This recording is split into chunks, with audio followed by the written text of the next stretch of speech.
Hi friends, welcome to Kamadhenu Akshayam. நம்ம இன்னைக்கு பார்க்க போகிறது சூப்பரான கொண்டக்கடலை பிரியாணி எப்படி பண்ணுறதுன்னு பார்க்கலாங்க. நம்ம சேனலை ஃபஸ்ட் டைம் பார்க்குறவங்க மறக்காமல் சப்ஸ்கிரைப் பண்ணிக்கோங்க. பக்கத்தில் இருக்கிற பெல் பட்டனை கிளிக் பண்ணிக்கோங்க. அப்போ தான் நோட்டிஃபிகேஷன்ஸ் கரெக்டாக வந்துடும்.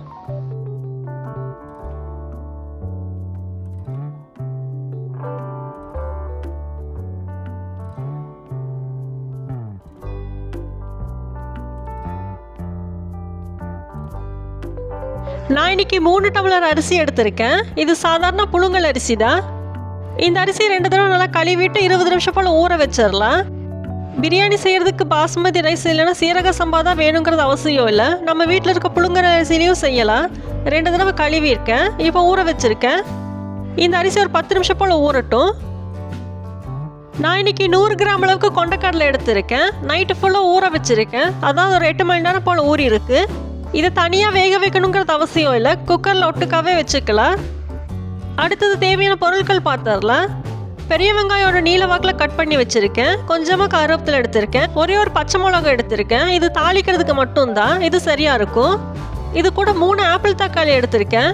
பிரியாணிக்கு ஆப்பிள் தக்காளி தான் நல்லாயிருக்கும். நாட்டு தக்காளி எடுத்தோம்னா புளிப்பாயிரும், அதனால ஆப்பிள் தக்காளி எடுத்துக்கலாம். 3 போல் எடுத்திருக்கேன். இது மாதிரி 3 மீடியம் சைஸில் ஆப்பிள் தக்காளி எடுத்திங்கன்னா சரியாக இருக்கும். இது கூட இஞ்சி துண்டு எடுத்திருக்கேன். 4 பீஸ் அளவுக்கு எடுத்திருக்கேன். இது கூட 4 பீஸ் பட்டை எடுத்திருக்கேன். இது சுருள் பட்டை. இது கூட 15 பல் பூண்டு எடுத்திருக்கேன். இது கொஞ்சம் பெரிய சைஸாக இருக்குது, அதனால ஒரு 15 பல் எடுத்திருக்கேன். இது கூட காரத்துக்கு 5 வரமிளகா எடுத்துக்கலாம். இது அரைக்கிறது தான், காரம் சரியாக இருக்கும். வரமிளகா நல்லா பெருசாகவே இருக்குது, 5 பல் எடுத்திருக்கேன். இந்த 5 வரமிளகா பார்த்தீங்கன்னா காரம் கரெக்டாக இருக்கும். இது கூட ஒரே ஒரு பிரியாணி எடுத்துக்கலாம். இது கூட 6 கிராம்பு எடுத்திருக்கேன். இது கூட கல்பாசி எடுத்துக்கலாம். இந்த அளவுக்கு சரியா இருக்கும், இதுதான் நல்ல மனம் கொடுக்கும். இப்போ இது கூட 3 டீஸ்பூன் சோம்பு சேர்த்துக்கலாம். இப்போ இது கூட வாசத்துக்கு ஏலக்காவும் சேர்த்துக்கலாம். 2 போல் எடுத்திருக்கேன். இப்போ இதை நல்லா அரைச்சிடலாம். இதை அரைச்சாலே பிரியாணிக்கு தேவையான மசாலா ரெடி ஆயிரும். இனி நம்ம செய்ய ஆரம்பிச்சிடலாம். பிரியாணி செய்கிறதுக்கு குக்கரில் 3 டேபிள் ஸ்பூன் எண்ணெய் விட்டுருக்கேன். இது சன்ஃப்ளவர் ஆயில் தான். உங்களுக்கு விருப்பம் இருந்தால் நீங்கள் நெய் கூட சேர்த்துக்கலாம். எண்ணெய் நல்லா சூடாகட்டும்.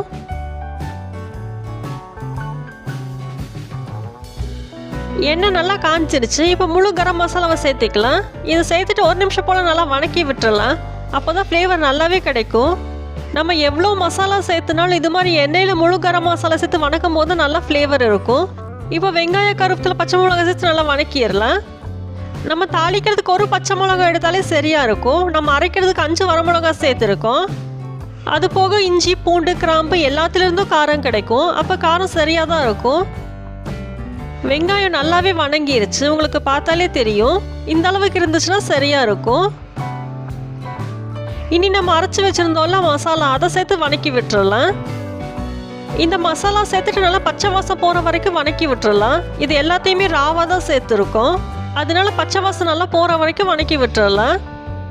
இதுவே எந்த அளவுக்கு மசாலா கிடச்சிருக்கு பாருங்க. நம்ம தக்காளி வரமிளகாயில் சேர்த்து அரைக்கும் போது கலரும் சூப்பராக கிடைக்கும். இப்படி அரைச்சி செய்யும் போது ஃப்ளேவரும் நல்லாயிருக்கும். கண்டிப்பாக செஞ்சு பாருங்கள். இந்த பிரியாணி செய்கிறது ரொம்ப ஈஸி தான். மசாலா வரைச்சாலே போதும், பிரியாணி ரெடி ஆயிரும். இது கூட அடிஷ்னலாக நம்ம எந்த மசாலா தூளும் சேர்த்துக்க வேண்டியது அவசியமே இல்லை, இதுவே சரியாக இருக்கும். கொண்டக்கடலையில் அதிக அளவில் ப்ரோட்டீன் இருக்குது. இது அடிக்கடி செஞ்சு சாப்பிட்றதுனால உடம்புக்கும் ரொம்ப நல்லது. இப்போ பாருங்கள், நல்லா வணக்கியாச்சு. எண்ணெய் நல்லா பிரிஞ்சு வந்துருச்சு. இப்போ நம்ம கொண்டக்கடலையை சேர்த்துக்கலாம்.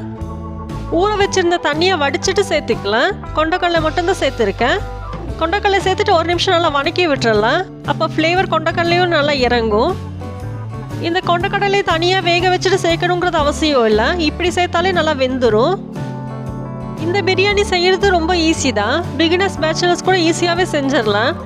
நம்ம இதுக்கு புதினா தலை கூட சேர்த்துக்கணுங்கிறது அவசியம் இல்லை. நம்ம இது மாதிரி மசாலாவை ஃப்ரெஷ்ஷாக அரைச்சி சேர்க்கும் போது வீடு பூரா நல்லா வாசமாகவும் இருக்கும். நல்லா வணக்கியாச்சு. இப்போ தண்ணி சேர்த்துக்கலாம்.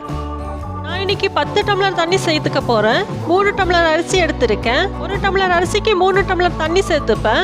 அதனால அரிசிக்கு மட்டும் 9 டம்ளர் சேர்த்துருக்கேன். கொண்டக்கடலைக்கு 1 டம்ளர் தண்ணி எக்ஸ்ட்ராவாக சேர்த்துருக்கேன். நீங்கள் சாதாரணமாக உங்கள் வீட்டில் இருக்க புழுங்கல் அரிசிக்கு எந்த அளவுக்கு தண்ணி சேர்த்திப்பீங்களோ அந்த அளவுக்கு சேர்த்திக்கோங்க. இப்போ இது கூடயே தேவையான அளவுக்கு கல்லுப்பையும் சேர்த்திடலாம். சேர்த்துட்டு நல்லா கலந்து விட்டுறலாம். இந்த தண்ணி நல்லா கொதிச்சு வரட்டும். தண்ணி நல்லா கொதிக்க ஆரம்பிச்சிருச்சு. இது மாதிரி தண்ணி நல்லா கொதிக்கும் போது அரிசியை போட்டால் தான் சாப்பாடு குலையாமல் வரும். இப்போ அரிசியை சேர்த்துக்கலாம். தண்ணி நல்லா வடிச்சிட்டு அரிசி மட்டும் சேர்த்துருக்கேன்.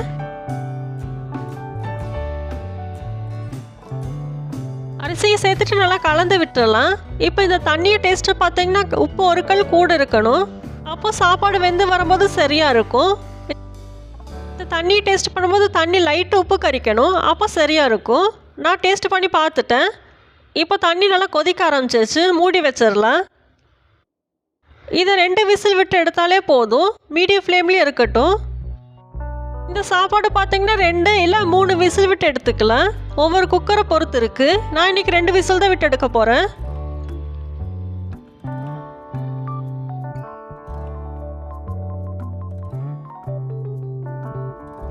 ரெண்டு விசில் வந்துருச்சு. ப்ரெஷர் நல்லா இறங்கினதுக்கப்புறம் சாப்பாடு எடுத்துடலாம். இப்போ பாருங்கள், சாப்பாடு கொஞ்சம் கூட குலையவே இல்லை. நல்லா உதிரி உதிரியாக இருக்குது. கொண்டக்கல்லையும் நல்லா வெந்திருக்கு. நம்ம இது மாதிரி பிரியாணி செய்யும் போது ஒரு கரண்டி எக்ஸ்ட்ராவே சாப்பிடுவாங்க. அதனால அரிசியை கொஞ்சம் தாராளமாகவே போட்டுக்கலாம். இந்த சாப்பாடு கலர் பார்த்தீங்கனாலே தெரியும். நம்ம எந்த மசாலாத்தூளும் சேர்த்துக்கல. வரமிளகா, தக்காளி சேர்த்து அரைச்சனால தான் இந்த கலர் வந்திருக்கு. நம்ம கொண்டக்கடலை பிரியாணி சூப்பராக ரெடி ஆயிடுச்சு. நீங்களும் இதே மாதிரி செஞ்சு சாப்பிட்டு பாருங்கள். வீடியோ பிடிச்சிருந்தா லைக் பண்ணுங்கள். காமதேனு அக்ஷயத்துக்கு சப்ஸ்கிரைப் பண்ணுங்கள்.